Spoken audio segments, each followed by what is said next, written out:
정치평론가 이강윤의 오늘.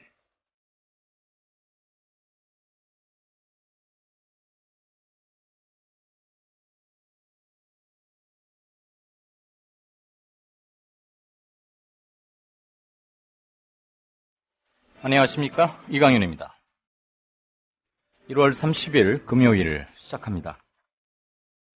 MB 회고록을 둘러싸고 청와대와 MB 간에, 그리고 여권 내부에서 옥신각신 수준을 넘어 파열 조짐마저 보입니다. 회고록 공개 시기와 내용 두 측면에서 양측은 신경을 곤두세우고 있습니다. 세종시 건설을 둘러싸고는 MB가 정운찬 전 국무총리를 키워서 박근혜 당시 한나라당 대표를 견제하려 했다는 얘기에 청와대가 발끈하고 있고, 남북 접촉 비화 공개를 두고는 남북 문제 해결에 도움될 게 없다며 비판했습니다. 그러면 노무현 전 대통령과 김정일 전 국방위원장 간의 정상회담 대화록은 왜 공개했습니까? 여권의 자기 부정 그리고 자가 당착이 유만부동입니다. 4대강을 통해 금융위기를 극복했다는 회고록의 어느 대목에 이르르면 실소도 아깝습니다. 이럴 걸 뻔히 알면서도 MB가 이 시기에 회고록을 공개한 것은 일단은 현 정권에 밀리지 않겠다는 신호로 보입니다. 같은 당 출신의 전 현직 대통령 간에 벌이고 있는 힘겨루기 양상은 뭐 묻은 개가 겨 묻은 개 나무라는 격입니다. 전 현직 대통령 모두 국정 운영의 난맥상을 자신이 아니라 남 탓으로 일관한다는 점도 비슷합니다. 기왕에 회고록이 출간됐으니 역사적 사실관계를 분명히 따져야 합니다.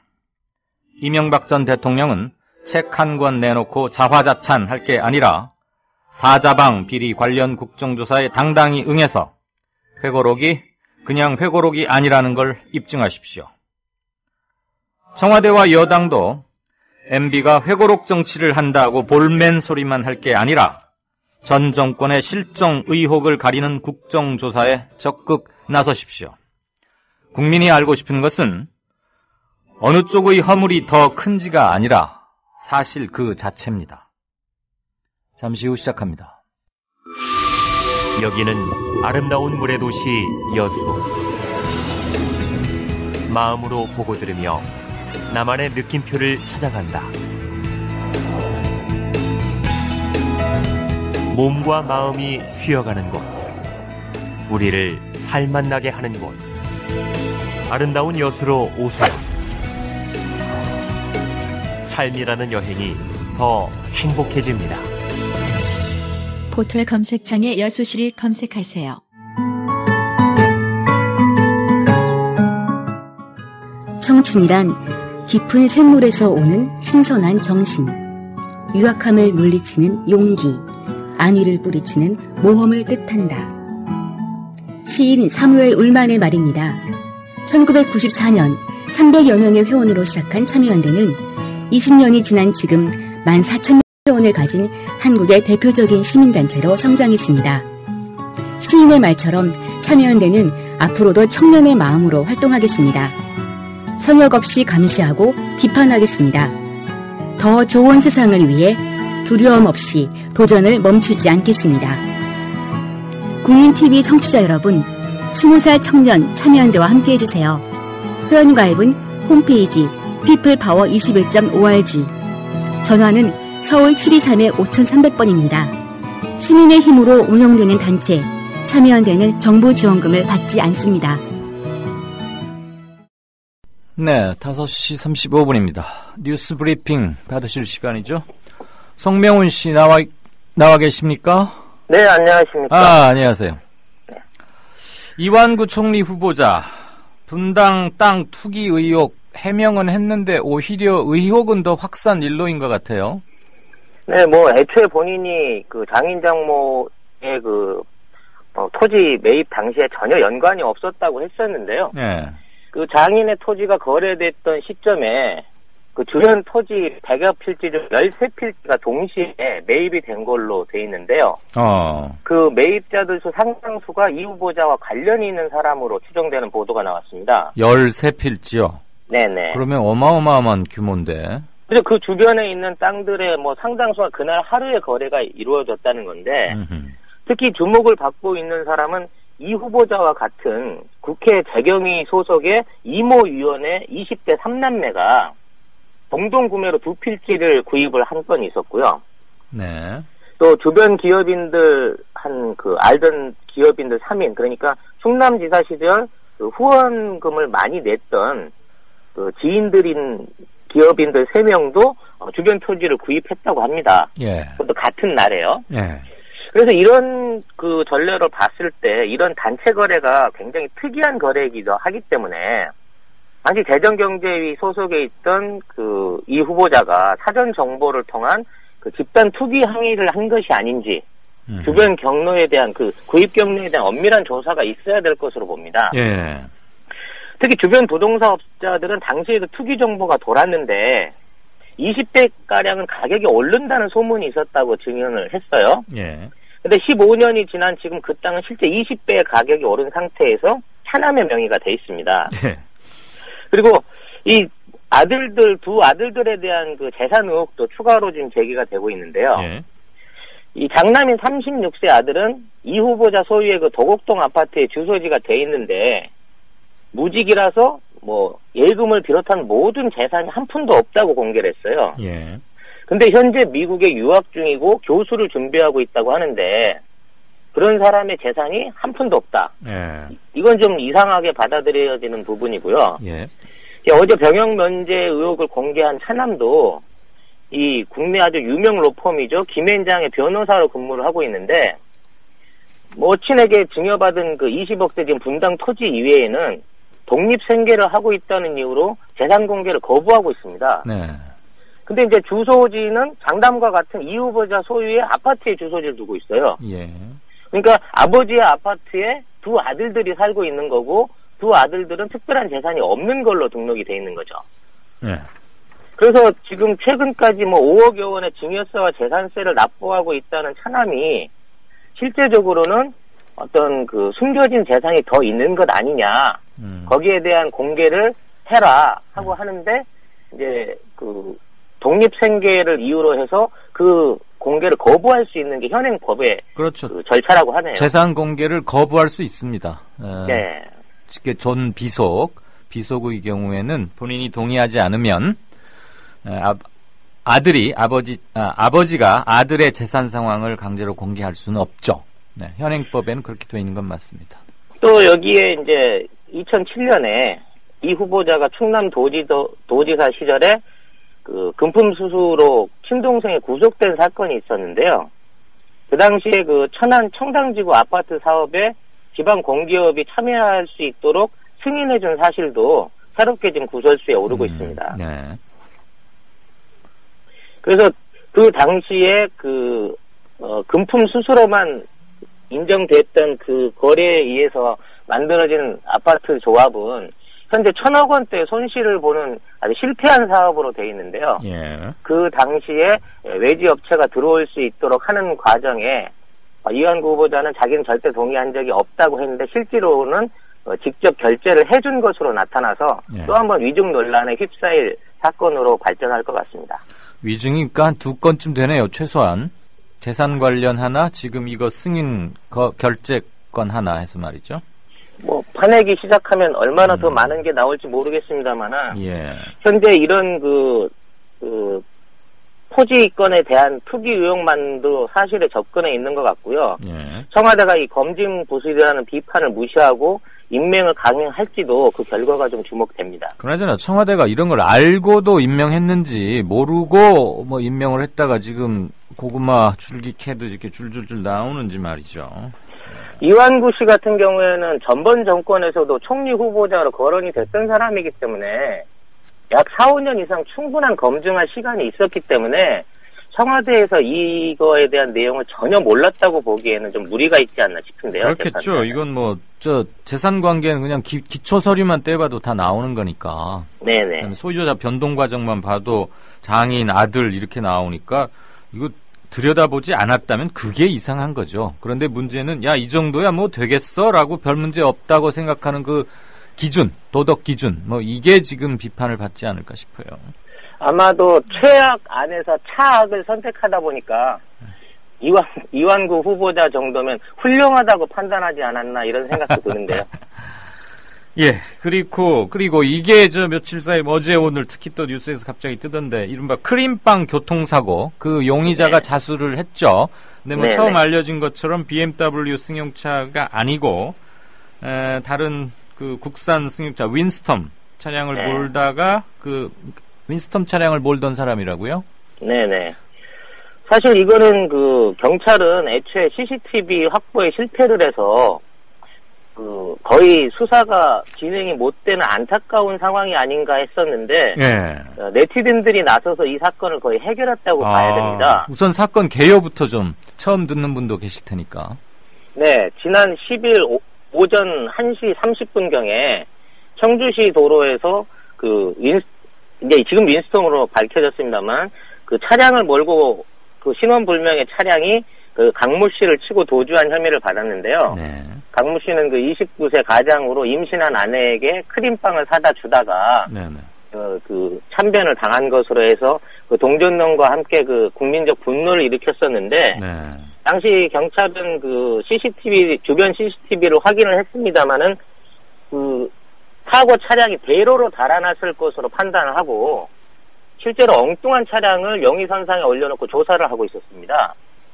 근데 이 사건의 결정적인 제보를 미친 것은 사고 현장에 있었던 그 충주시 차량등록소 소속 공무원이 인터넷 댓글에 우리가 도로변을 촬영하는 CCTV가 따로 있다는 댓글을 달았고 이걸 갖다 본 흥덕경찰서 수사관들이 그 차의 사고 시간과 그 차를 지나가는 거리를 계산해가지고 윈스톰을 영위 차량으로 올려 세운 거거든요. 네. 그리고 또 29일 날 그 보배 드림이라는 그 자동차 커뮤니티 사이트의 한 회원이 그 윈스톰 차량의 부품을 사간 용의자가 있다 하는 내용을 올렸고 경찰이 또 그 댓글을 보고 찾아가서 CCTV와 거래 내역을 확보를 했죠. 예. 그래서 거의 이제 체포가 임박한 시점에서 이제 밤 11시 반에 부인이 먼저 이제 경찰서에 그 자수 여부를 타진을 했고 거기에 대해서 그 남편이 같이 출두를 해서 이제 자수를 하게 된 건데요. 문제는 이제 이 사람이 당시에 소주 4병 이상을 먹은 음주 상태였다고 그 기억이 나지 않는다. 사람을 친 것을 몰랐다고 주장을 하기도 했고 예. 뭐 이런 그 거짓이 아닌가 의심받는 증언들을 내놓고 있거든요. 근데 이 사람이 사고 후에 폐쇄 회로가 찍힐까봐 골목길로 도주를 했고 또 몰래 부품을 사서 수리한 점 등을 미루어 봤을 때는 고의성을 의심하게 되는 부분도 상당히 있습니다만 예. 어찌됐거나 미궁으로 덮일 수 있는 사건을 잘 해결했다는 데 대해서는 우리 네티즌 수사대들의 공적을 크게 칭찬해야 될 것 같습니다. 그렇군요. 댓글 이런 것들이 아주 결정적인 단서가 됐다 이거죠. 그만큼 우리 치안에 대한 부재를 좀 들여다보게 하는 사건이라서 네. 마음은 편치 않습니다. 네. 이건 또 뭔가요? 한국은행하고 한국개발연구원. 한국은행은 두말할 필요 없이 우리 경제에서 아주 중요한 기능을 맡고 있는 독립적인 경제기관이고 한국개발연구원은 국책연구기관으로서 대표성을 인정받고 있는데 이 두 곳이 디플레이션 공방을 네네. 펼치고 있다고요? 현재 우리나라의 경제 상태가 디플레이션 상황인가 아닌가에 대한 의견이 지금 충돌을 하고 있는 상황인데요. 작년 11월 KDI는 우리가 일본의 그 장기 침체 직전의 상황과 똑같은 상황으로 어떤 그 잃어버린 10년 같은 장기 침체 디플레이션 위험에 빠져 있다고 보고서를 내놨었고요. 오늘 30일 날 그 한은의 보고서는 일본과 같은 그 극심한 수요 부진이나 부동산 가격의 하락이 가능성이 적기 때문에 네. 그렇게 심각하지 않다고 주장을 하고 있는 거거든요. 근데 문제는 작년도에 그 경제 성장률이 3% 미만인 걸로 지금 추산이 되고 있고 예. 4, 4분기 같은 경우에는 0.5%도 달성을 못한 걸로 지금 확인이 되고 있습니다. 경기가 작년 하반, 그러니까 마지막 분기 석 네, 달간 마지막 4, 4분기 때 급격하게 1%, 네. 급격하게 경기가 위축됐군요. 그러니까. 그렇죠. 근데 이 상황이 왜 위험하냐면 작년 4, 4분기는 정부가 부동산 그 대책안부터 시작해서 예. 각종 그 경기를 부양책. 띄워보겠다고 부양책들을 내놨던 시기였고 네, 그게 시행이 됐는데도 불구하고 예상 목표치를 못 채웠다는 얘기거든요. 전혀 약발이 안 먹었다. 지금 이 얘기죠? 네, 그리고 정부는 작년도 물가 상승률을 1.8% 내지 그 1.9%로 지금 발표를 하고 있는데 이 공공 물가에 대한 그 체감 온도를 봐서는 도저히 이해할 수 없는 수치거든요. 예. 그래서 우리가 3% 성장률과 1.2% 미만의 물가 상승률로서 안정된 구조를 갖고 있다 하는 현재 한은의 주장은 그렇게 신빙성이 있어 보이진 않습니다.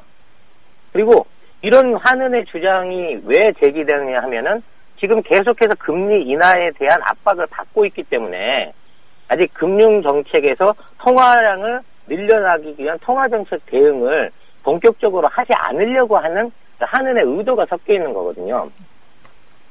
네.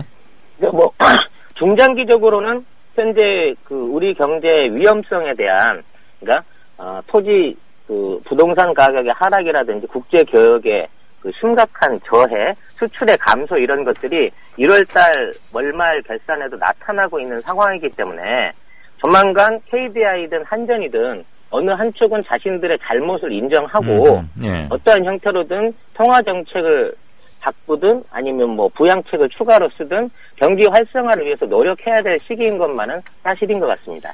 예, 지금 일단 한국은행은 우리가 일본처럼 일본의 전철을 되밟을 가능성은 그렇게 높지 않다는 거죠. 네네. KDI는 훨씬 더 강력하게 경고를 하고 있는 거고. 네, 그렇습니다. 네, 어느 기관의 경제 현상 진단 및 예측, 전망이 더 정확하고 옳은지를 나중에 우리가 확인하기에는 현재 우리 경제가 처한 것은 너무 어려울 뿐더러 우리 네. 서민들의 고통을 전제한 채 그런 어느 기관이 더 정확한지를 실험해서야 안 되겠죠. 그 전에 지금 최경환 경제팀에서는 가장 확실한 그리고 정확한 경제 전망을 통해서 경제 정책을 펴야 하는 것이고 필요하다면 자기 부정을 통해서라도 방향 선회를 해야 할 필요가 있을 때 주저하지 않아야 하지 않을까 그런 생각이 듭니다. 그나저나 두 기관 다 최경환 경제팀 그 기획재정부 산하 아주 중요한 기관들이거든요. 물론 한국은행은 독립적이긴 하지만. 네네. 그나저나 작년 10월, 11월, 12월 이 석 달간 1%도 채 성장이 되지 않았다. 이건 상당히 충격적입니다. 네, 그렇습니다. 경기가 힘들다는 그 자영업 하시는 분들의 말씀이 전혀 과장이 아니었군요. 네. 이건 또 무슨 얘기입니까? IS의 불똥이 중국으로 번졌다. 왜 이런 얘기가 나오죠? 사실 뭐 우리나라는 그 김군이 월경을 해서 IS에 가입을 했다 안 했다 뭐 일본의 네. 인질 문제 때문에 이렇게 돼 있는데요. 사실 제일 그 곤두세우고 있는 나라는 중국이라고 봐야 됩니다. 네. 중국은 그동안 그 미국과는 달리 대이슬람 관련 국가들에 대해서 약간은 그 미국과 등지고 이슬람권을 옹호하는 외교 전략을 쭉 펼쳐오긴 했습니다만은 그 중국 내에는 그 이슬람교를 믿는 신장 위구르의 분리 독립 세력들이 있습니다. 네. 그러니까 이제 그 세력들은 중국의 외곽 쪽에 위치를 하고 있으면서 서남 쪽 그 국경을 통해 가지고 그쪽에 있는 그 분리 독립 운동가들이 말레이시아나 인도네시아를 거쳐서 시리아로 지금 계속 속속 입국이 되고 있는 상황인 거죠. 네. 현재 그 IS에는 1만 8천 명 정도의 외국 출신 그 용병들이 있는 것으로 확인이 되고 있는데 그 중에 상당수가 중국에서 넘어간 사람들로 확인이 되고 있고요. 중국 입장에서는 이들이 IS에서 테러 훈련을 받아가지고 신장 위구르나 티벳이나 이런 그 분리독립 단체와 지역에 들어가서 어떤 대테러 활동을 감행할 것을 지금 굉장히 두려워하고 있습니다. 네.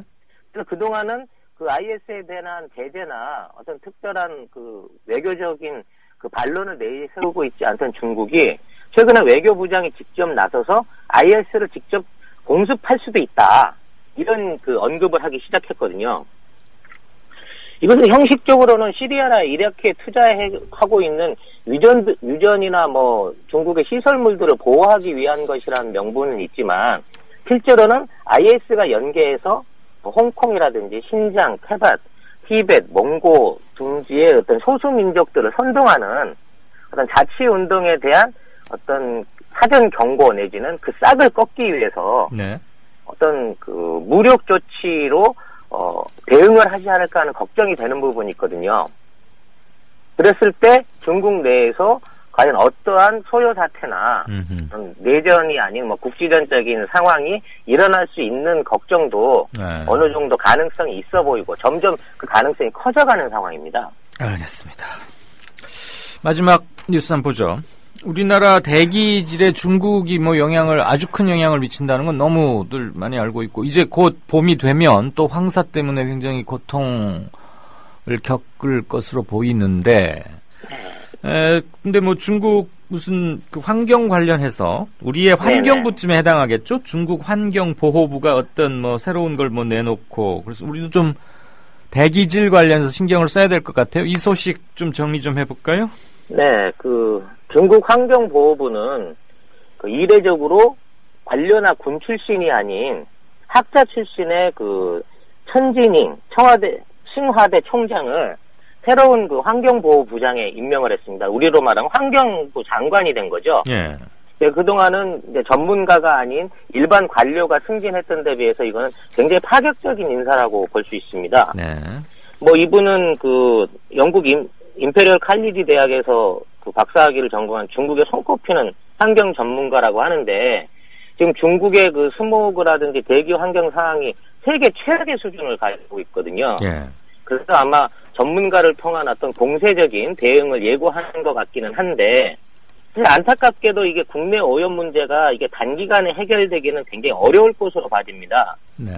중국은 뭐 이산화가스 배출량부터 미세분진 등 각종 그 공해물질이 가장 발생이 많은 나라이기도 한데, 이렇게 중국에서 발생한 먼지들이 이렇게 정전기를 타고 철이나 카드뮴, 납 같은 유해 성분들을 묻혀가지고 우리나라로 넘어오거든요.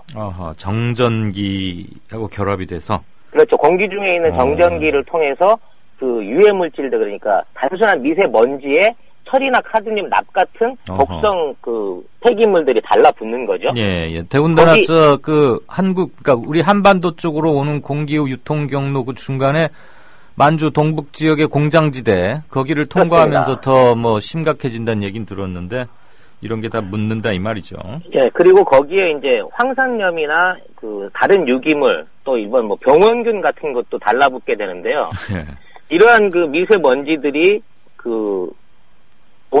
그러니까 봄과 초여름에 그 상하이에서 불어오는 그 난대성 대기압, 옛날 삼국지에 나오는 동남풍 같은 거.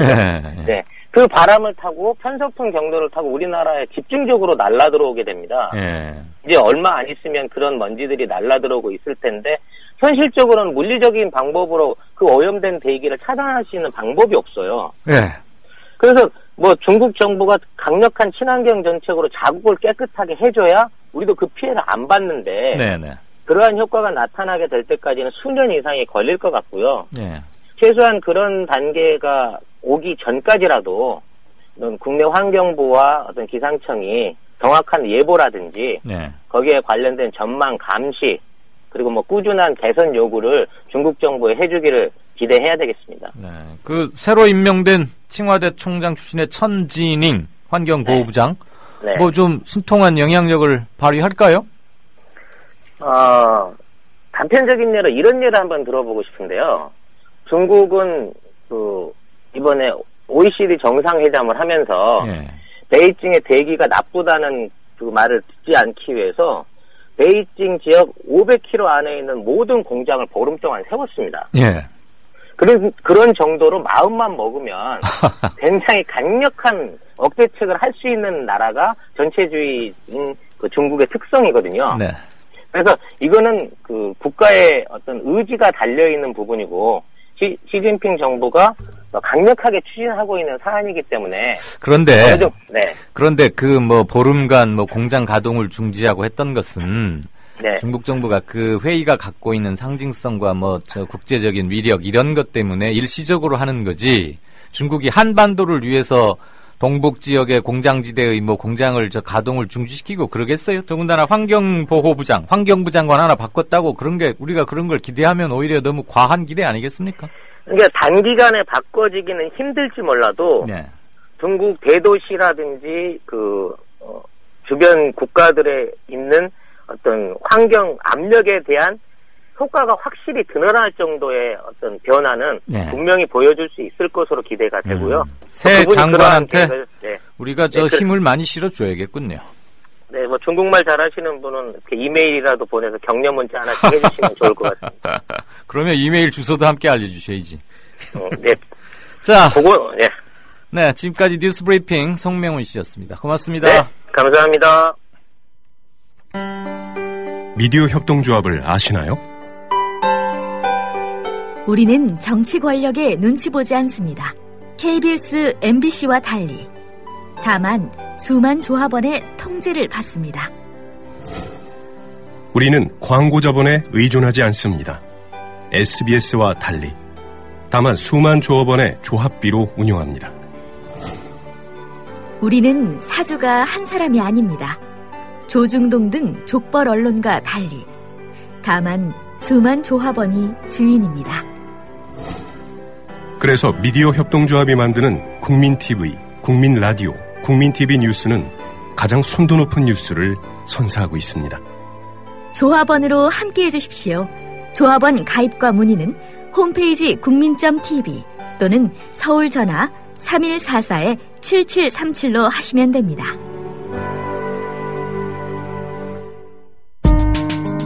조합원의 가장 멋진 책임, 바로 조합비 납입입니다. 미디어 협동조합도 그렇습니다.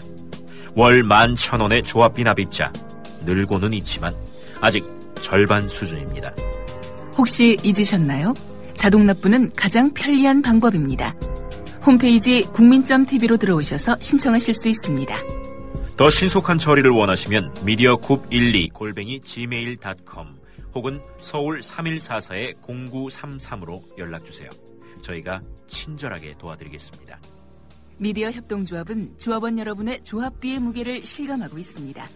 공정 뉴스로, 그래서 자부심으로 보답하겠습니다.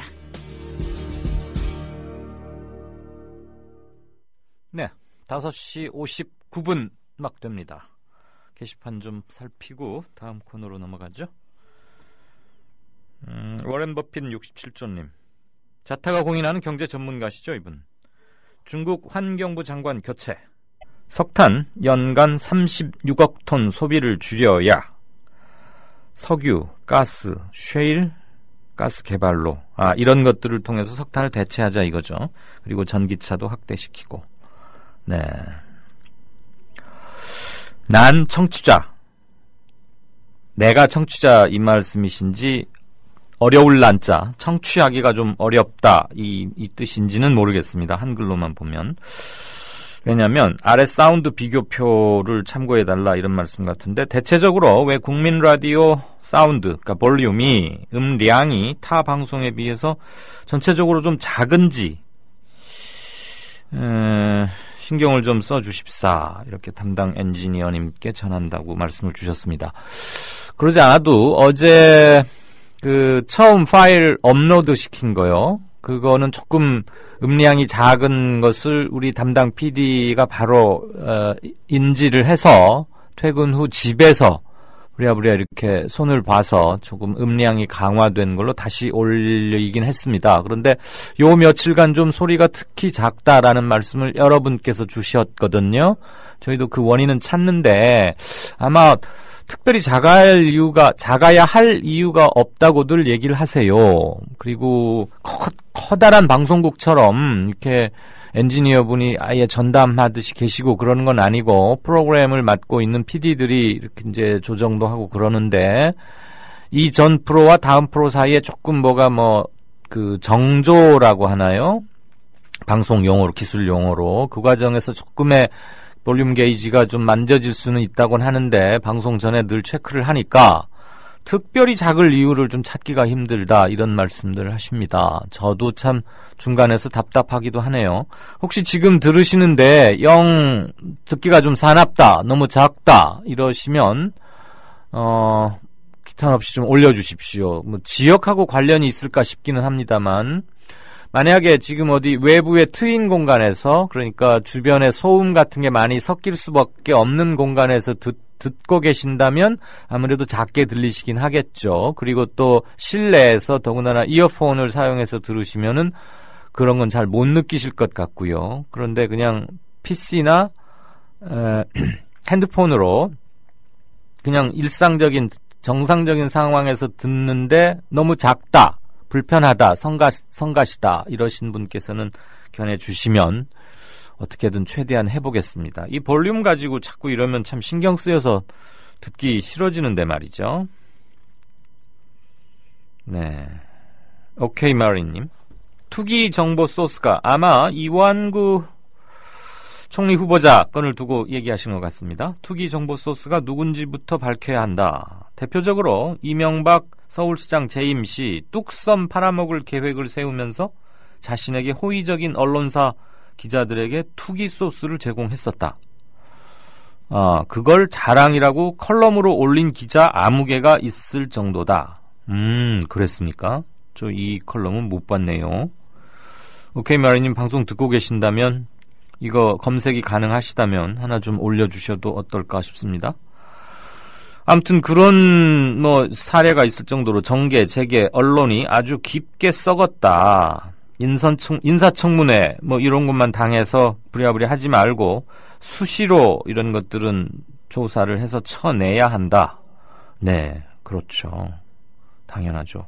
근데 설마 정말 이런 일이, 하긴 읽으셨으니까 썼을 텐데 그걸 자랑이라고 칼럼으로 쓴 기자 아무 개가 있었다.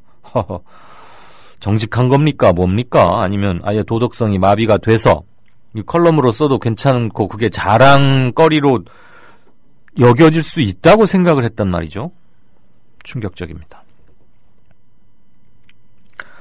송명훈 씨, 그 뉴스 브리핑 이제 맡아서 오늘로 닷새째 되는데 중국 전문가로 통하나 봐요. 번지님께서 찌라시 송명훈 씨 역시 중국 전문가다. 오늘 좋은 정보 감사한다. 네. 중국 5꼭지 중에 중국 얘기가 2개였네요. 실은 그 중국 환경보호부 장관이 칭화대 총장으로 바뀌게 됐다는 것은 어제 발제를 했는데 어제 뉴스가 넘쳐서 어제 이걸 다루지 못했습니다. 그래서 오늘 오전에 오후쯤에 송명훈 씨하고 저하고 아이템 회의라고 하긴 그 의견 교환을 하다가 오늘 또 뉴스가 없다고 좀 난처해 하시길래 이건 황사 앞으로 다가올 철이고 하니까 이게 시의성이 그렇게 큰 게 아니면 어제 거 못 쓴 거 오늘 쓰자 했는데 네, 여러분 들으시기에는 어땠는지 모르겠습니다. 미세먼지가 치매에도 영향을 끼친다. 이런 말씀도 주셨네요. 히읗님께서. 문광님, 찌라시님 많이 느르셨네요. 느셨네요가 나날이 발전하는 모습 좋습니다. 네, 빨리 적응되면 이제 훨씬 재밌게 할 수 있을 겁니다. 하하. 5개티 정도로 넘어가시죠. 일체 유심조님. 송명환 씨가 박근혜의 이산화가스에 오염되었군요. 산소가스, 이산화가스라. 그렇게 말한 박근혜 씨를 자주 걸어 넣어다 보니까 자기도 모르게 이산화가스라고. 예, 저도 들었습니다. CO2. 생방송이고 아무래도 좀 이분이 좀 긴장해 계실 수도 있고, 이제 다들 편하게 하면은 잘 되겠죠. 저는 일부러 이산화가스라고 했나? 그런 생각도 잠시 하긴 했었습니다. 변현주 사랑해라는 닉네임을 쓰시는 분, 지금 변현주 PD가 앞에 있는데요.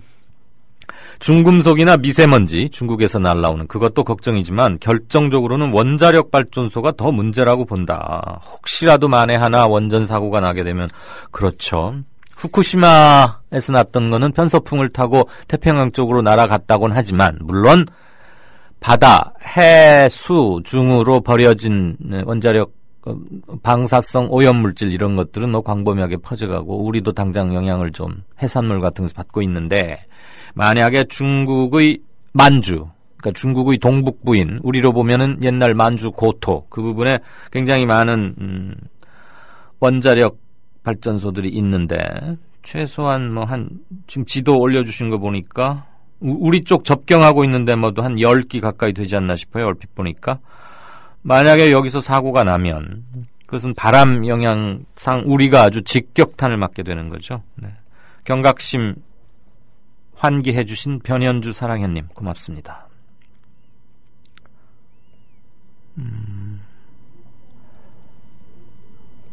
네. 소니어님, 소니아가 아니군요. 소니어님은 요즘 경제가 계속 어렵긴 어렵네요. 가정 경제도 그렇고요. 그렇습니다. 네. 작년 하반기 석 달이 마지막 4분기, 4분기 석 달이 성장률이 1%가 안 됐다는 것은 연말 특수 이런 걸 감안하고 더군다나 정부가 돈을 맘먹고 많이 풀었죠. 그런데도 불구하고 이랬다는 것은 심각하게 받아들여야 할 것 같습니다. 네. 박근혜 정권은 용산 참사 진상규명에 대한 약속을 했었습니다. 후보자 시절에. 하지만 대못을 받고 살인진압 책임자였던 김석기를 공기업 사장에 낙하산 임명을 시킵니다. 삼성 반도체 공장이나 정부에서 그 자료를 안 내놓고 영업 비밀이란 이유로다가 화학약품, 전리방송 다 감춰 놓고서는 이 피해자 가족들한테 입증 책임을 지라는 건 말도 안 되기 때문에 분명히 그 안에 아이들이 살아있을 거라고 생각을 하고 있는데 그 귀중한 시간에 어떠한 시도도 하지 않고 진행도 하지 않았다는 게 우리로서는 너무나 가슴 아프고 정말 아마 평생 천추의 한이 될 것 같습니다. 권력이 불편해하는 사람들, 그래서 발언권을 잃은 사람들, 그들의 목소리를 거침없이 전파하는 뉴스 K. 장악당하지 않은 뉴스 K. 밤 9시, 당신의 선택을 기다립니다. 이강윤의 오늘, 이제는 정가 산책으로 함께합니다. 정치권 동향, 생생하게 풀어드릴 분은요. 네, 최영일 정치평론가 안녕하세요. 네, 안녕하세요. 네, 목소리가 힘이 넘쳐서 듣기가 일단 좋습니다. 오늘은 불금이지 않습니까? 아, 그런 거 하세요? 뭐 특별히 하지는 않지만 네. 그래도 이제 토요일에 늦잠 잘 기분에 조금은 릴렉스가 됩니다. 네. 이명박 회고록이 나왔는데 현 정부하고 이전 네네. 정권하고 한판 세게 붙습니까? 어떻습니까? 오가는 말들이 아주 가시가 돋쳐 있대요. 네, 일단 채간에서 빌미를 제공을 하고 있습니다. 네. 그래서 국정회고록을 빙자한 폭탄이다. 혹은 이제 친이계에서는 이제 국정조사에 대비해서 방패로 하나를 이제 던져놓은 것이 아닌가 하는 이제 추측도 되는데요. 그럼에도 불구하고 복선을 너무 많이 깔고 있어요. 네. 근데 어제 이 JTBC 뉴스룸을 보니까 조지 오웰의 말을 빌려서 네. 좋은 자서전이란 수치를 드러내면서 자기 반성이 담겨 있어야 한다. 자기 그렇지 반성. 않고 네, 칭찬만 늘어놓는 것은 10중 8구 거짓말이다. 이런 이제 작가의 말을 인용하더라고요. 근데 이 자서전이 이 국정회고록이죠. 딱 거기에 들어맞는 것이 지금 거의 뭐 언론에 많이 이제 밝혀진 내용으로 보면요. 네. 대부분 남 탓으로 일관돼 있습니다. 네. 그러니까 남북 문제가 경색됐던 것은 북한 탓이다.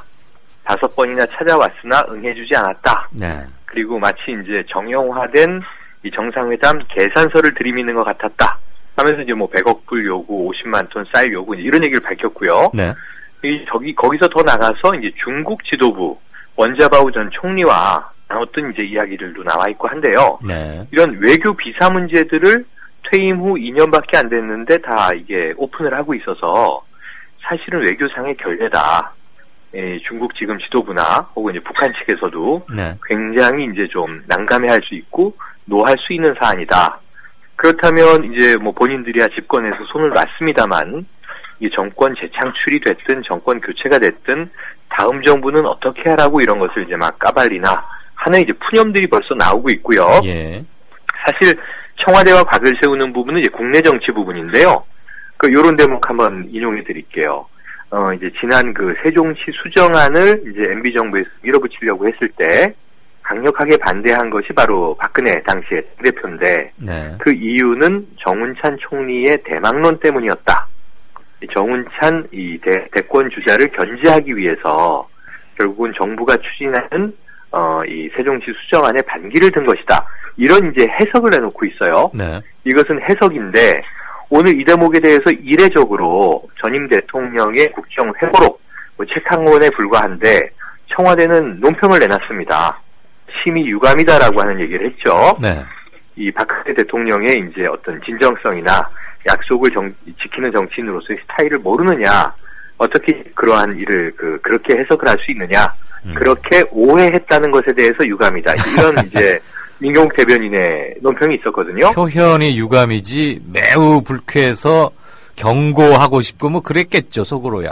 아니, 사실 속으로는요, 제가 보기에는 뭐 오늘 저 방송에서도 그런 말을 전 썼습니다만, 네. 이 지금 현 정부 입장에서 이제 분탕질을 왜 놓는가? 지금 이 시점에 하필이면 대통령 지지율이 최저로 29% 한국갤럽 조사로 떨어진 마당에 그냥 뭐 이제 지지율이 떨어질 걸 예상하진 않았겠고요. 네. 친이계 인사들은 박근혜 정부가 지금 2년 차 정도가 지나면 안정될 것으로 예측하고 본인들의 이제 이 회고록 출간 계획은 2014년 12월 정도로 잡았었는데 한 주 정도 미뤄진 것이다. 이렇게 교과서적인 이제 답변을 내놓고 있습니다만 제가 보기에는 이제 현 청와대는 지금 굉장히 약이 오를 대로 오를 수밖에 없는 그런 상황이고요. 네. 특히 이 책의 대부분이 뭐 촛불 시위 그러한 것은 전임 정부의 탓이다.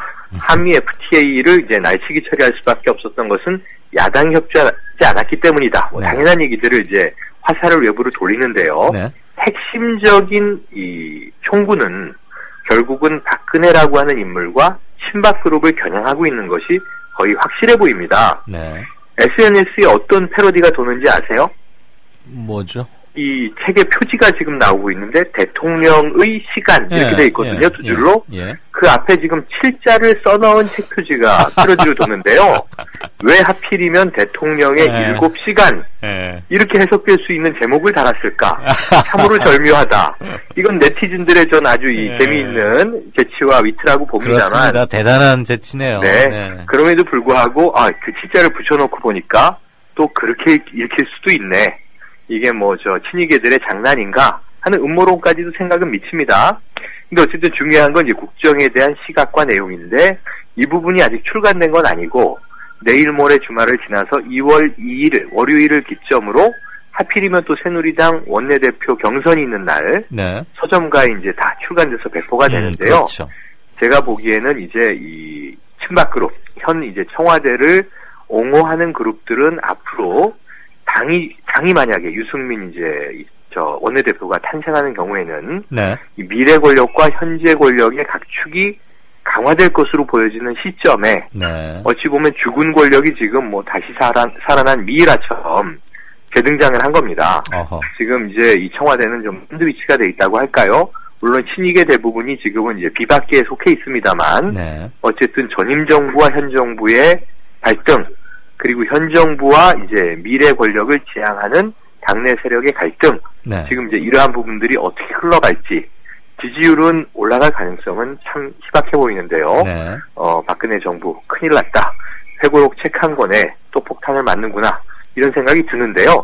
우리가 잊지 말아야 할 포인트 하나는 이 회고록이 결국은 4대강의 업적을 스스로 자화자찬하고 있고 이 해외 자원외교는 한승수 총리의 책임으로 넌지시 돌리고 있는데 그럼에도 불구하고 노무현 정부 때보다는 훨씬 잘한 정책이다 라고 이제 이 업적으로 치적으로 주장하고 있기 때문에 이 부분은 야당의 주장처럼 국정조사에 나와서 책에 있는 내용을 당당하게 밝혀보시오 이렇게 흘러가는 것이 옳지 않겠는가 생각을 해봅니다. 네, 알겠습니다. 그 대통령의 시간이 원 제목인데 그 앞에 7자를 넣었다. 그게 지금 아주 재밌습니다. 네, 알겠습니다. 자, 이완구 총리 후보자 제2의 문창극 뭐 이렇게 되리라고 보십니까? 아니면 총리 잘 그냥 결국은 취임하리라고 우리 최 평론가는 보십니까? 지금 현재 시점으로는 오늘 금요일 저녁이니까요. 네, 가혹한 질문을 드렸나요? 네, 어쨌든 야당의 반대를 무릅쓰고 네. 이제 이 보고서가 경과 보고서가 야당 부분은 채택되지 않을 가능성은 있으나 예. 어찌 보면 이제 임명은 진행될 가능성이 높아 보입니다. 현재는. 네. 그런데 문제는 이제 청문회가 이제 본 게임이지 않습니까? 그렇죠. 지금은 이제 사전 언론 검증이 시작된 단계인데요. 예. 뭐 그 어느 때 이 총리 후보보다 준비된 총리 후보로서 네. 굉장히 강력하게 검증 자판기라고 불렸습니다. 처음부터. 누가요? 그러니까 뭐 이완구 총리 후보가요. 네. 왜 검증 자판기라는 별명을 달았냐 하면 네. 가방 속에서 60년대 서류들이 이제 막 튀어나오는 거죠.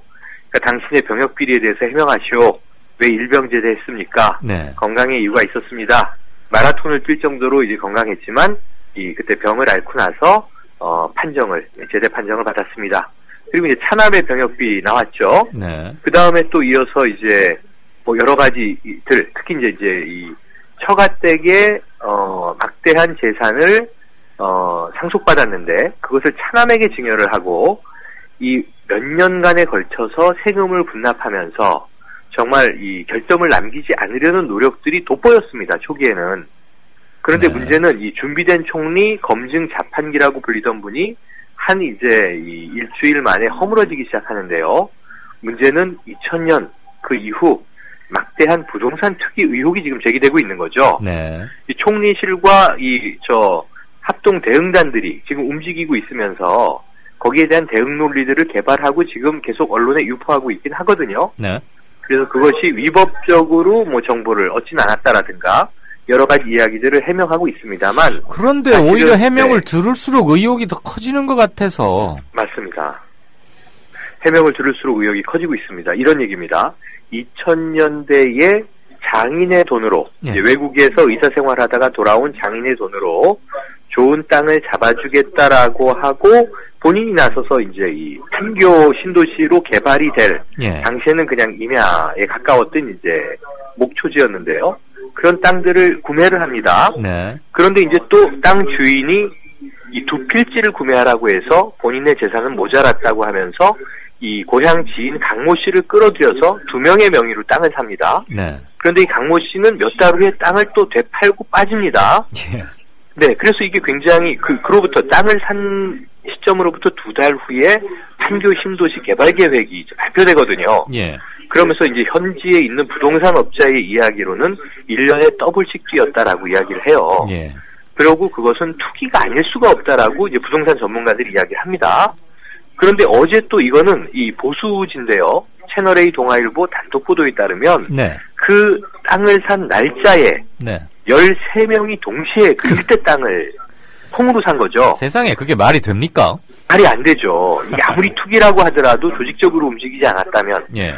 중에는 또 이 3명 20대의 젊은이들이 들어있었는데 네. 현역 국회의원의 자제들이었던 거고요. 네. 그게 무슨 슈퍼마켓에서 파는 치약도 아니고 맞습니다. 손잡고 가서 땅을 13명이 같은 날 쭈루룩 산다는 게 그게 말이 됩니까? 네. 그러니까 지금 이제 이 총리실의 해명을 들어보면요. 이런 해명을 하고 있어요.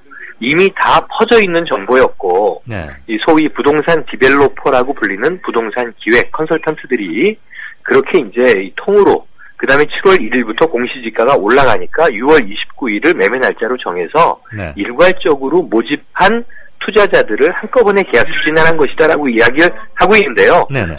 지금 이 해명이 요즘 젊은이들 사이에서 유행하는 공동구매 방식이었다라고 하는 설명이죠. 공동구매. 근데 2000년대에 토지 공동구매가 있었습니까? 저는 처음 들어보는 얘기고요. 아니 무슨 컴퓨터 PC 모니터도 아니고 무슨 땅을 공동 구매를 합니까? 맞습니다. 그리고 이제 이게 뭐 최소한 당시에만 해도 시가 수억 그리고 지금은 수십억으로 이제 땅이 오른 그 20배가량 올랐다면서요? 네, 20배가 올랐죠. 아까 이 부동산 디벨로퍼 말이 맞는 것이 매년 더블로 올랐으면 지금 15년 전 얘기니까 20배 가까이 올랐겠습니까? 그러니까 이제 이러한 대목에 대해서는 보다 더 철저한 해명, 직위를 이용해서 사익을 추구하고자 하는 목적이 있는지 투기라고 하는 게 그거잖아요. 그렇죠. 남보다 먼저 고급 정보가 있으면 내가 있는 돈 없는 돈 주변의 돈을 끌어모아서 박아놓고 시세 차익을 노리는 게 투기 아닙니까 결국은. 그렇죠. 간단히 말하면 그거죠. 그러니까 이게 주식도 투자가 있고 건전하게 롱텀하게 긴 시간을 보고 기업 가치에 내재 가치를 보고 투자한 거면 투자라고 하지만 단기에 이제 막대한 수익을 올리기 위해서 무리수를 두는 게 투기인데요. 그리고 또 한 가지가 더 있습니다. 타워 팰리스라고 하는 강남에서 가장 비싼 그러한 이제 주택을 소유했다가 6개월 만에 팔아서 시세 차익을 냈는데 문제는 그 주거용으로 샀다고 이야기를 했는데 이미 서울 강남에 주거용 주소지가 있었다는 겁니다. 네. 아파트가 있는데 최고급 아파트를 주거하겠다고 하나 샀다가 6개월 만에 되판 거죠. 이거는 전형적인 또 이 단타 매매라고 부르는데요, 전문가들이. 예. 그러니까 이제 시세 차익이 발생을 할 만할 때 주식하고 똑같습니다. 조금 떨어져 있을 때 샀다가 비싸졌을 때 파는 방식. 그러니까 이게 단타 매매도 했고 지금 이 장기 투자도 했고 판교 신도시의 땅 또 이 강남 가장 비싼 타워 팰리스 이런 부동산 부분에 대한 해명은 네. 지금 이전에 뭐 차남의 어떤 그 무릎 십자인대 파열로 네네. 분을 이제 이 공익으로 면제받은 부분에 대해서 예. 정말 공개 검증까지 하고 눈물을 뚝뚝 흘리면서 우리 아들도 프라이버시가 있는데 아들을 위해서 이렇게 희생양이 된다라고 하는 모습을 보였던 것과는 전혀 다른 지금 대응을 보이고 있고요. 이 기자들이 마이크를 들이밀면 이제는 청문회에서만 이야기하겠다. 이렇게 개별 대응하는 방식이 옳지 않은 것 같다. 법적으로도 그렇다고 통보를 받았다 하면서 이제 좀 꼬리를 내리고 이 회피하고 있습니다. 알겠습니다. 그러니까 제가 보기에는 이것을 좀 야당이 청문회에서 철저히 검증해야 될 부분인데 지금 또 여당은 만약에 이완구 총리 카드가 패스되지 않으면요. 예. 문창극 총리 후보나 안대희 총리 후보 때와는 완전히 다른 양상이에요. 그렇죠. 완전한 그때는 이거야말로 완전한 콘크리트였을 참극이겠죠. 때고 예. 맞습니다. 그래서 지금 이제 2월 9일부터 네. 청문회가 시작되는데요. 네네. 다음 주 일정 명심하셔야 될 게 2월 2일 이 여당 원내대표 경선 그리고 이 회고록 출간 네. 2월 8일에는 야당 전당대회가 있죠. 예. 2월 9일에는 어제 말씀드린 대로 원세훈 전 국정원장의 이 최종심이 있습니다. 그리고 이때 이완구 총리 후보의 청문회가 시작이 됩니다. 예. 다음 주가 정말 뜨거운 한 주가 될 것 같습니다. 그렇군요. 아, 근데 다음 주에 우리 최영일 평론가를 모시지 못해서 어떡하죠? 아닙니다. 훨씬 훌륭한 이제 우리 기자님이 계신데요. 별 말씀을. 뜨거운 필요할 거 때 언제든지 불러주세요. 뜨거울 때 아주 핫하면 다시 한번 네. 긴급 연결을 하든지 하겠습니다. 알겠습니다. 오늘 설명도 잘 들었고요. 네. 예, 지난 3일간 정가 산책 함께 해주셔서 대단히 고맙습니다. 네, 불러주셔서 감사합니다. 선생님. 열심히 또 청취하겠습니다. 네, 고맙습니다. 지금까지 네. 정가 산책 최영일 정치평론가였습니다. 새정치민주연합의 서영교 원내 대변인입니다. 삼성 장군 출신의 새누리당 국방위원 송영근의 언어폭력도 성폭력이다. 이렇게 말씀드리겠습니다. 무슨 말을 했을까? 장관님, 수고 많으십니다. 뭐 여러 가지 참 국방이라는 게 따지고 보면은 소정부, 정부에 있는 모든 기능이 어떠든 형태든 축소가 돼가지고선 다 포함되어 있기 때문에 참 이거를 이끌어 나가시는 장관님의 고뇌 참 충분히 이해드리고 이 자리를 빌어서 위로의 말씀을 동시에 올립니다. 네. 요번에 여군 하사를 성폭행을 한 그 여단장 들리는 얘기로는 지난해에 거의 외박을 안 나갔다. 가족도 거의 면회를 안 들어왔다. 이게 나이가 40대 중반인데 이 사람 성적인 문제가 발생할 수밖에 없지 않겠느냐 하는 측면을 우리가 한번 들여다봐야 된다. 그러면 이런 사람들이 비단 요번에 했던 그 여단장뿐이겠는가? 육해 공군, 공군은 좀 그렇겠습니다만은 등을 포함해가지고 전국에 이 주실관들이 한 달에 한 번씩 정상적으로 나가야 될 외박을 제때 나가지 못하고 있다. 이렇게 되니까 가정관리도 안 되고 본인은 그러한 개별적인 어떤 이런 섹스 문제를 포함해가지고 이런 관리가 안 되게 돼 있는 이런 것들이 바로 이런 문제를 야기시킨 큰 원인 중에 하나로 되는 거 아니냐 하는 측면에서 이 군에서 다시 한번 들어다 봐야 될 것 같다 하는 생각이 듭니다. 본인의 군 경험을 통해서도 특히 어제도 텔레비에서 보면은 잘 똑똑하다고 선발된 17사단장이나 어제 그런 대령들이 군에서는 아주 잘 나간다는 사람들이 이런 문제를 발생한다는 건데 그 얘기를 뒤집어서 생각하고 보면은 명예욕이 대단히 강한 사람들이다. 아니 이 여단장이 누가 나가지 말래서 안 나간 게 아니에요. 지 스스로 안 나간 거예요. 왜? 좀 열심히 한다는 모습을 보이려고. 이런 것들이 어떤 면에서는 우리 군의 후진성이다. 외박 안 나가고 밤새도록 일하는 사람이 그 사람이 업무를 잘하는 것처럼 평가되는 이런 군대가 된다면 이건 후진 군대입니다. 성 문제가 엊그제 여단장 문제 나왔을 때 그 하사 아가씨가 옆에 아가씨라는 얘기했어요. 그죠?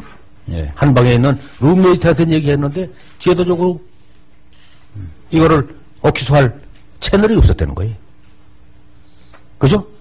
그것이 제도적으로 옴부즈마되는 제도가 있어가지고 탁 할 수 있는 이런 제도가 돼 있었다면 했을 겁니다. 다시 야당 원내 대변인의 말.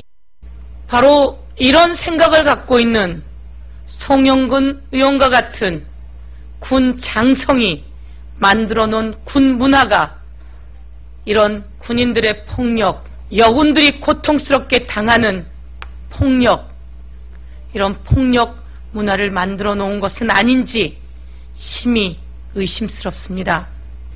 그러자 송영근 의원 궁색한 변명과 사과를 비하할 의도를 가진 발언이 전혀 아니었고 국가의 안보를 위해 매진하고 있는 모든 여군 부사관 여러분들의 마음을 불편하게 했다면은 깊이 유감을 표명하고 사과드립니다. 예, 이상입니다.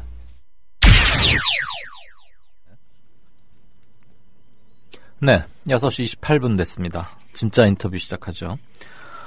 이명박 회고록이 혼란스러운 전국의 또 하나의 논점으로 급부상했는데요. 청와대 전 정권과 현 정권이 각을 세우면서 신경전 정도가 아니고 점점 더 파열음이 커지는 것 같습니다. 이명박 정부 시절 자원외교 특별진상조사단 야당 간사인 새정치민주연합의 홍영표 의원 연결해서 이 얘기 듣겠습니다. 홍 의원님 안녕하십니까? 네, 안녕하세요. 홍영표입니다. 네, 반갑습니다. 네네. 일단 자원외교 관련해서 총책임은 한승수 전 총리에게 있다. 이렇게 MB가 회고록에서 밝혔어요. 그리고 회고록은 총 800페이지인데 자원외교 관련은 딱 5페이지밖에 안 되더군요. 네. 야당 간사의 입장에서 이 부분 어떻게 보십니까? 참 이명박 전 대통령께서 예. 참 너무나 좀 심하다 이런 생각이 있습니다. 제가 지금 말씀을 잘 못하시네요. 떠오르는데 제가 사실 참 방송으로 말씀드리기도 그렇고요. 예.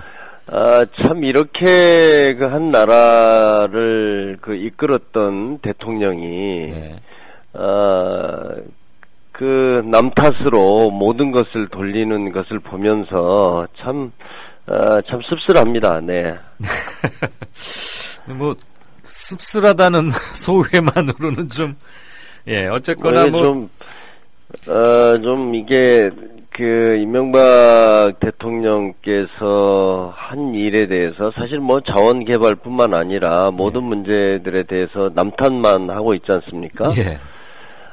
저는 이것이 한때 국가 지도자로서 정말 올바른 태도인가 참 어이없습니다. 네. 그리고 청와대한테 무슨 은근히 협박하는 것 같기도 하고 나도 있다는 식으로 아주 좀 그런 거 느껴진 그런 느낌을 받았다는 분들이 많으시던데. 아니 저는 사실 그 책을 다 보지 못했습니다. 그러니까 언론에 보도된 거. 언론에 보도된 것만 보더라도 이거는 어떻게 보면은 외교 관계에서 문제가 생길 수 있는 사안들도 다 막 까발리고요. 뭐 그랬더라고요. 그 다음에 특히 뭐 남북 관계에서 그 비공식적으로 논의된 그런 것들도 이렇게 이야기를 하면 사실 앞으로 어떻게 남북 협상이라든가 이런 게 있을 수가 있겠습니까? 네. 물론 지난번에 뭐 그 노무현 대통령의 그 남북 정상회담록 이런 거를 그냥 공개하는 그런 정권이기 때문에 제가 할 말이 없습니다만은 사실은 이번에 그 자서전은 모든 사람의 상식을 뛰어넘는 거라고 저는 생각을 합니다. 네. 그런데 그러면 왜 그랬을까? 그게 궁금하지 않습니까? 그렇죠. 저도 참 궁금한데 특히 저는 이제 자원외교, 특히 자원개발, 이제 이 문제에 대해서 국정조사가 이제 곧 본격화되지 않습니까? 네. 그것을 앞두고 뭔가 먼저 좀 방어를 좀 해봐야 되겠다 이런 생각도 있었을 거고요. 아니면 또 다른 사안들을 보면은 여러 가지 지금 현 정부하고 좀 심기가 좀 불편해서 만약에 나를 계속 건드리면 가만히 있지 않겠다. 네. 뭐 이런 것도 좀 담겨 있지 않나 하는 생각이 듭니다. 예. 사실은 지난번 그 대선 때 이명박 대통령이 지금 이제 박근혜 정권이 탄생하는데 엄청난 기여를 했지 않습니까? 예. 국정원, 뭐 국방부, 다 온갖 나섰어요. 국가의 권력 기관을 총동원해서 도와줬거든요. 예. 뭐 그런 것들을 말하고 싶지 않는가 이런 생각도 듭니다. 네. 신세를 많이 졌군요. 지금 네. 박근혜 대통령이. 아마 신세를 많이 졌고 그것에 대해서 또 뭐 본인으로서는 섭섭하겠죠. 네. 네. 내가 신세 온갖 졌다고 하면. 불법을 다 무릅쓰고 이런 걸 도와줬는데 지금 나를 제대로 대우해주지도 않고 자칫 잘못하면 국정조사 증인으로 나를 내세우게 되는 이런 상황에 대해서 뭐 약간 뭐 섭섭한 게 있을 수는 있다고 생각합니다. 네. 그래서 뭐 지금 정부를 꼼짝 못하게 할 무슨 비장의 카드를 쥐고 있는 거 아니냐 이런 한간의 소리들도 많이 나오는데. 네, 뭐 언론에서 그렇게들 많이 이야기를 하고 있는 것 같습니다. 의원님 혹시 뭐 그 관련해서 들으신 거 없습니까? 워낙 뭐 보안이 그런 문제는 철저하기 때문에 저희들까지는 알려주지는 않았고요. 예. 아마 뭐 그런 의사가 있다면 자기 방어를 위해서 뭔가 쥐고 있겠죠. 네. 네. 그러나 쥐고 있겠다. 네. 그래서 그 예고편을 통해서 자서전, 대통령의 시간이라는 자서전을 통해서 살짝 지금 보여준 거다. 저는 이렇게 보입니다. 그러니까 적당히 알아서 해라. 네네.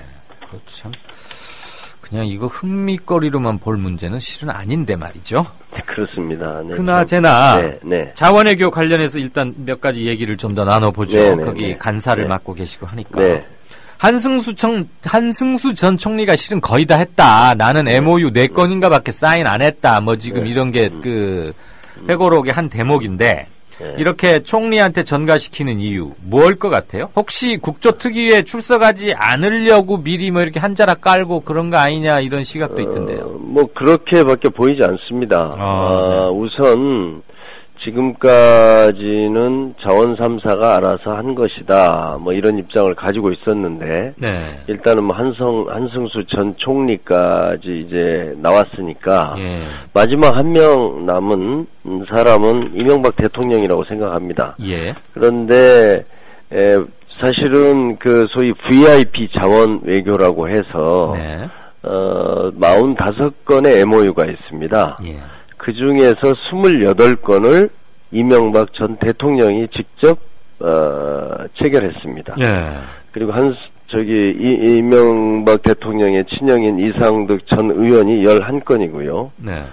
한승수 총리는 4건의 MOU를 체결했습니다. 그럼 지금 회고록하고 틀리잖아요, 벌써. 네. 그래서 이분이 기억력이 나쁜 건지 아니면 알면서도 이렇게 남 탓을 하기 위해서 그렇게 말한 건지는 알 수는 없지만 뭐 그것만 보더라도 명확하게 이명박 대통령이 가장 큰 책임을 가지고 있다. 저는 이렇게 보고 있습니다. 그러면 그것만이라도 지금 당장 제기되는 이 의문만이라도 확인하기 위해서 증인으로 불러야 되는 거 아닙니까? 맞습니다. 그러니까 본인은 부르실 생각입니까? 아니 반드시 출석을 해야 이 자원 개발의 엄청난 부실과 의혹에 대해서 국민들이 실체적 진실을 알게 됩니다. 여기서 이명박 대통령이 오지 않는다면 사실은 이번 국정조사가 정상적으로 이루어지기 어렵다 저는 이렇게 생각합니다. 근데 여당이 문기적거리고 자꾸 증인으로 부르지 않으려고 하면은 어떻게 여당을 압박하거나 견인하실 생각이신가요? 지금 이제 2월 9일부터 소위 기관 보고라는 걸 하게 돼 있습니다. 석유공사, 뭐 광물자원공사, 가스공사, 지금 문제가 되고 있는 자원 3사가 먼저 이제 기관 보고를 하게 되거든요. 그 과정에서 이제 국민들이 알게 될 겁니다. 지금 자원 3사의 부채가 56조입니다. 네, 참여정부 때 14조였던 것을 5년 동안에 42조나 늘려서 56조가 됐고요.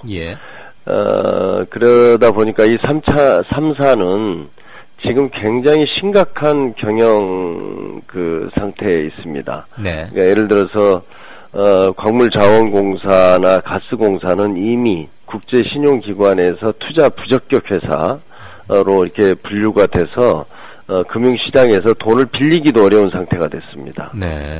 그리고 가스공사 같은 경우에는 이자만 매년 지금 1조 1,000억 정도를 지불해야 됩니다.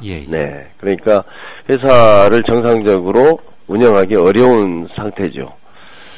그래서 지금 이제 그런 정도로 이렇게 심각하기 때문에 왜 이렇게 됐는가를 저희가 이제 기관 보고부터 시작해서 이제 저희가 추궁을 할 겁니다. 그렇게 되다 보면 결국은 이명박 정부의 정책의 실패와 또 좀 비정상적인 이런 자원 개발의 추진 이런 과정에서 문제가 된 것이고 결국은 그것에 대해서 책임을 지는 것은 국정에 대한 총 책임을 지고 있는 대통령이 일단 이 문제에 대해서 뭔가 증언을 해야 되죠. 근데 끝까지 거부하거나 불응하면 어떻게 하죠?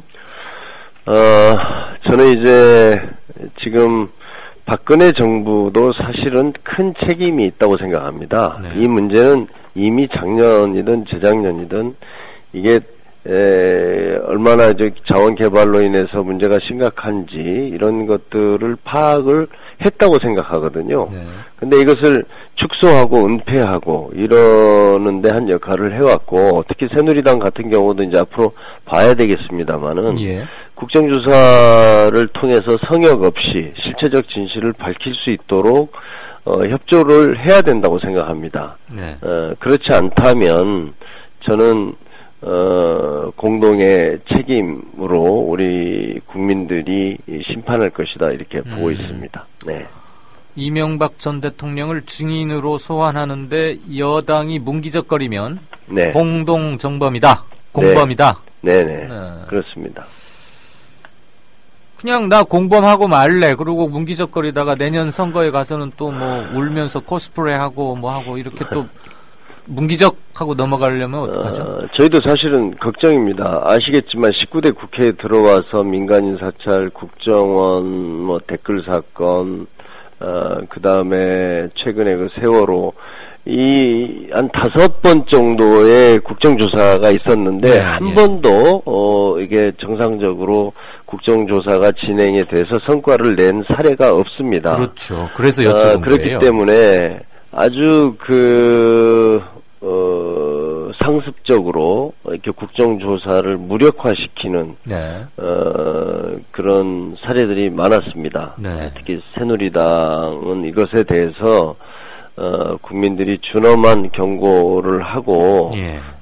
이번에 국정조사만은 이게 이제 너무나 명백합니다. 이거는 어떤 정치적인 쟁점과 달리 이거는 다 어떤 숫자를 가지고 하는 거 아닙니까? 그렇죠. 네, 얼마를 뭐 지난번에 언론에도 많이 보도가 됐습니다만은 약 2조 정도가 투입된 카나다의 날 정유 공장을 329억에 팔았지 않습니까? 예. 이런 것들은 이렇게 어떻게 숫자를 뭐 조작하거나 뭘 할 수가 없습니다. 옴짝 뛸 네. 데가 없죠. 네. 그러니까 명확한 이런 객관적인 사실을 가지고 이야기를 하는 것이기 때문에 좀 다르지 않을까 하는 기대를 해보고 있습니다. 우리 홍 의원님이 꽤 오래전 얘기이지만 대우자동차 계실 때 노동운동 하실 때 맞죠?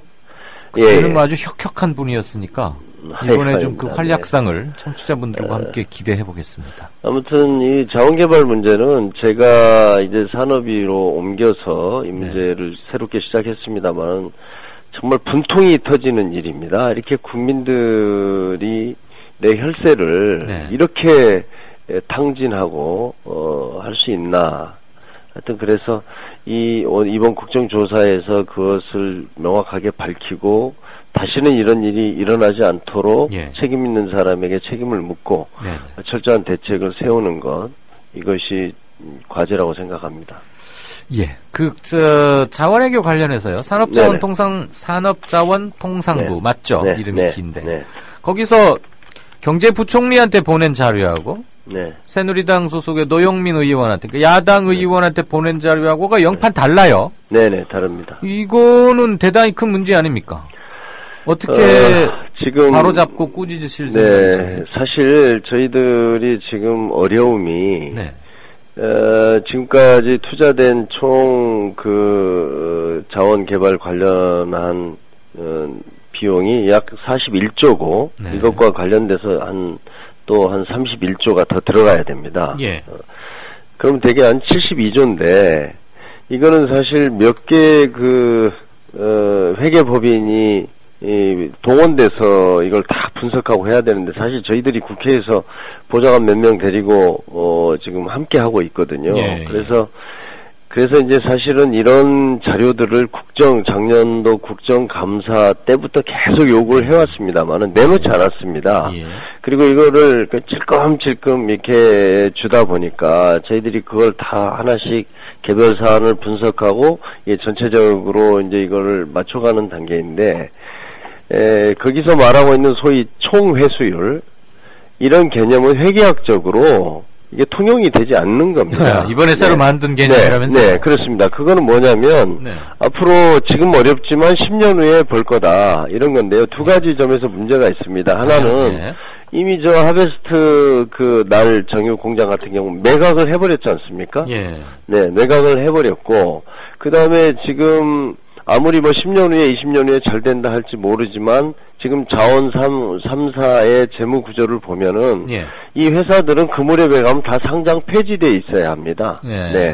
그래서 그거는 희망 지수에 불과하죠. 그렇죠. 총 회수율이 아니고. 그리고 10년 후에 국제 유가를 무엇을 근거로 어떻게 예측한단 말입니까? 그거 자체가 말이 안 되는 거죠. 그러니까 지금 광물 자원공사라고 있지 않습니까? 여기를 보면은 자본금이 원래 4,600억이었습니다. 근데 이명박 정부 때 2조로 늘려줬거든요. 근데 이 회사가 자본 잠식 상태에 들어가고 부채가 3조 2천억입니다. 그러다 보니까 지금 자본금을 1조 더 늘려달라, 3조로 해달라라는 법안이 나와 있습니다. 그런데 한번 생각해 보십시오. 민간 기업 같으면요. 이 기업은 그냥 청산하는 게 훨씬 유리합니다. 왜 그러냐면 청산해버리고 1조짜리 회사를 새로 만들어서 여기서 다 약 몇 개 또 우량 자산 있으면 그것만 사면 되거든요. 그래서 지금 이런 상태 민간 기업 같았으면 이미 부도가 났고 파산했죠. 청산을 했죠. 근데 공기업이라는 공기업이라는 이유 하나만으로 국민의 혈세로 무제한의 보증을 서줄 수 있다. 이것을 믿고 이렇게 만든 겁니다. 밑 빠진 네. 독에 계속 물 네. 부어달라. 그렇습니다. 네. 그러니까 이렇게 도덕해이가 모럴 해저드가 심각해져 있는 것부터 버르장머리를 뜯어 고쳐야 됩니다. 그러면. 맞습니다. 그런데 저도 이번에 놀란 것이 뭐냐면 네. 이분들은 어떠한 그 위기 의식도 별로 가지고 있지 않습니다. 네. 제가 이제 계속 그 산업부라든지 또 자원 3사의 원래 이 문제 이런 사태를 일으킨 사람들도 만나보면요. 네. 어떤 문제를 이렇게 축소하고 은폐하는 데만 급급하지. 예. 어떠한 최소한도의 책임감이라든가. 네. 이런 것을 찾아볼 수가 없습니다. 알겠습니다. 네. 아무튼 다음 주가 여러 가지로 빅 이슈들이 정치 관련해서 굵직굵직한 일정과 이슈들이 많은데 네네. 우여곡절 끝에 시작하게 될 자원외교 관련 국정조사 네. 이전과는 달랐다는 것을 확실히 보여주시는 그런 네. 쪽에 좀 힘을 모아주실 것을 저희 청취자분들과 함께 부탁 겸 기대드리겠습니다. 네, 최선을 다하겠습니다. 네, 오늘 말씀 감사합니다. 네, 감사합니다. 네, 지금까지 새정치민주연합의 홍영표 의원과 얘기 나눠봤습니다. 지금 여러분께서는 정치평론가 이강윤이 진행하는 이강윤의 오늘을 듣고 계십니다. 이강윤의 오늘은 팟캐스트 포털 팟빵에서 다시 들으실 수 있습니다. 의견과 건의가 있으시면 게시판에 남겨주세요. 정치평론가 이강윤이 함께하는 국민라디오 이강윤의 오늘.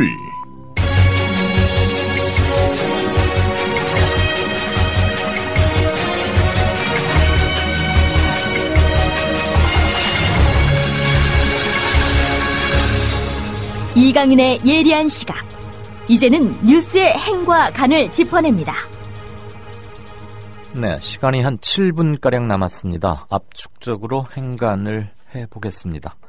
오늘 고른 텍스트는 오늘 오후 1시쯤 올라온 뉴시스의 박근혜 대통령 주간 지지율 취임 후 첫 20%대로 하락이라는 제목의 기사입니다. 먼저 들으시겠습니다. 올해 집권 3년 차를 맞은 박근혜 대통령의 주간 지지율까지 20%대로 떨어지며 3주 연속 취임 후 최저치를 경신했다.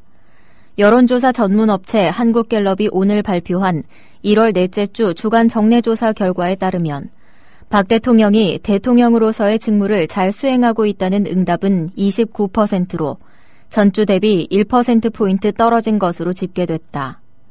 또 이번 조사에서 박 대통령의 직무 수행에 대한 부정적 평가 응답은 일주일 전 조사 때보다 3%포인트 오른 63%를 기록하며 취임 후 최고치를 또 한 번 경신한 것으로 나타났다. 한국갤럽은 지난 27일부터 29일까지 전국 성인 남녀 1,009명을 대상으로 설문조사한 결과 박 대통령의 직무 수행에 대해 응답자의 29%가 긍정평가했다고 밝혔다. 앞서 여론조사 기관인 리얼미터가 26일 집계한 일간 지지율에서도 박 대통령의 지지율은 취임 후 처음으로 30% 아래인 29.7%까지 떨어졌다. 네, 숫자가 좀 나오긴 했지만 이 뉴스를 많이 접하셨고 주간 종합이기 때문에 특별히 생소함은 없으실 겁니다. 그리고 30% 밑으로 내려갔다는 것도 이미 한번 전해드린 바가 있고요. 그 전에 지금 생각나니까 미리 말씀드릴게요. 어느 청취자분께서 그날그날의 통신 뉴스나 통신 기사나 일간지에서만 고르지 말고 주간지에서도 좀 텍스트를 삼아달라 이런 말씀이 있었습니다. 고마운 제안입니다. 새겨 듣겠고 좀 더 많이 찾아보겠습니다. 다시 원래 말씀으로 돌아가죠. 주간 지지율이니까 이렇게 일주일에 갤럽은 지금 3번 하고 있죠. 리얼미터는 월부터 금까지 닷새 모두 계속하고요. 주간 종합 인편이니까 한 주간의 흐름을 좀 더 명확히 알 수 있다라는 점에서 의미를 획득할 겁니다.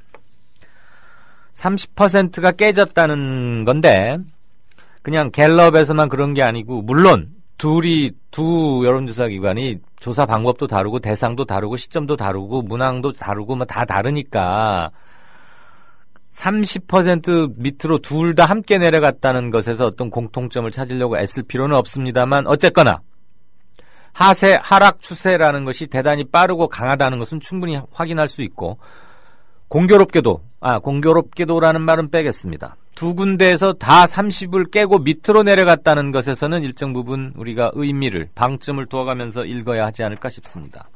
조사 세부 내용을 조금 더 보면 현재의 세대별, 연령별, 지역별 심리를 아시는 데 도움이 되실 겁니다.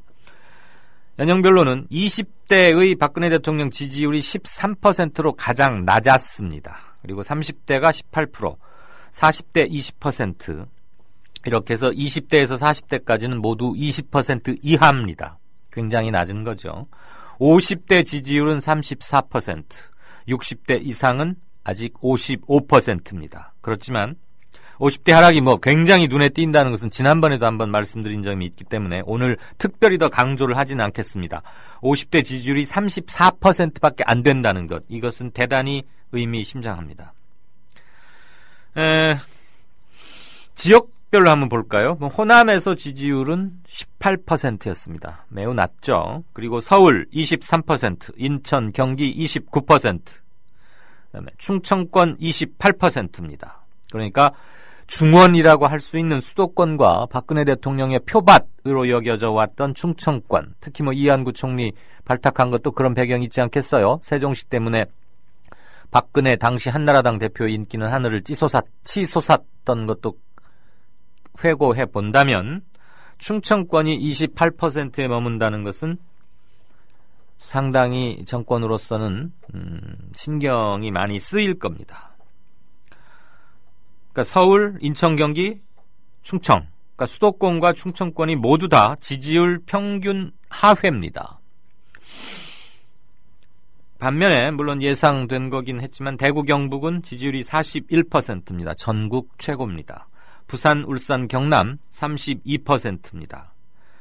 평균보다 조금 높습니다. 이곳에서의 민심 이탈 현황을 볼 수 있습니다. 원래 TK와 PK에서는 늘 온도차가 느껴지긴 했는데 약 9%포인트가량 차이가 납니다. 상당히 벌어져 있습니다. 그러니까 그만큼 현 정부를 바라보는, 대통령 국정 수행을 바라보는 생각이 많이 다르다. 2년 전과 많이 달라져 있다. 이런 건 알 수 있겠죠. 무엇보다도 대통령 지지율이 계속 하락 추세라는 게 한 달 넘게 5주째 계속되고 있다는 것, 이게 더 중요할 겁니다. 최소 5주입니다. 1월 첫 주에 잠시 반짝 올라갔던 것을 뺀다면 그것은 일시적인 반등이라고 보여지고요. 그렇다고 보면 지금 7주째 계속 하락세입니다. 저는 약 석 달간 이게 지속된다면, 100일 정도 지속된다면 이것은 도저히 회복 불가능하다. 상승 추세로 올라오긴 힘들고 기술적으로 일정 부분 살짝 올라오는 정도에서 그칠 것이다. 이렇게 생각합니다. 지금 현재 7주가량 하락세인 겁니다. 성별로도 한번 볼까요? 남성 26% 지지, 여성 32% 지지입니다. 평균치에서 남성은 그만큼 내려가 있고 여성은 그만큼 위로 올라가 있습니다. 29에서 기준 잡아서 보자면 말이죠. 그리고 새누리당 지지층들에게만 따로 물었습니다. 대통령 어떻게 지지하느냐? 55%만이 박 대통령 지지한다고 나왔습니다. 60% 밑으로 떨어졌습니다. 이것은 갤럽이 조사한 이래 보수층에서 대통령에 대한 지지율이 60% 밑으로 내려간 것은 취임 후 처음입니다. 이런 것들은 굉장히 큰 의미를 갖습니다. 왜 대통령 지지하지 않느냐? 요즘 왜 이렇게 싫어하게 되셨나요? 이렇게 물었더니 소통 미흡, 그리고 세제 개편안, 이거 형편없었다. 두 개가 똑같이 16%씩 공동 1위였습니다. 세제 개편안 부분은 오랫동안 갈 것으로 여겨지지는 않습니다. 그렇지만 분명한 신호는 줬습니다. 정당 지지도는 새누리당 41%, 새정치연합 24%, 정의당 5%였습니다. 이완구 총리 후보자, 총리 시켜도 괜찮겠느냐? 그랬더니 39%가 그 정도면 적합한 거 아니야? 그 다음에 적합하지 않다, 안 되겠다는 20%였습니다. 그런데 이것은 양파가 막 까져 나오기 조금 전이라서 앞으로 좀 변동 여지가 있습니다. 앞으로 어떻게 될지 한번 조심스럽게 예측해 보겠습니다. 두 기관이 함께 조사에서 30% 아래로 내려갔다는 것이 특기할 만하지만 일단은 제비 한 마리가 곧바로 봄을 말하지는 않다고 저는 말씀드리고 싶습니다. 그렇지만 제비가 나타났다는 것은 봄이 그렇게 멀리 있지는 않다, 이것을 뜻하기도 할 겁니다. 앞으로는 이명박 회고록을 둘러싼 여권 내의 갈등, 그리고 건보료 개혁 여부, 그 다음에 세월호 인양을 둘러싼 논쟁, 또는 자원외교 국정조사가 얼마나 현실감 있게 잘 진행되느냐, 이런 것들이 대통령의 향후 지지도에 영향을 미칠 변수라고 보여집니다. 대통령 지지도 하락과는 별개로 야당 지지도도 일부 상승 조짐을 보이고는 있지만 아직은 추세적 상승 전환이라고 보기는 힘듭니다. 야당이 새겨야 할 대목, 이 대목이라고 생각합니다. 뉴스 행간이었습니다. 들어주셔서 감사합니다. 이강윤이었습니다. 다음 주 월요일에 뵙겠습니다.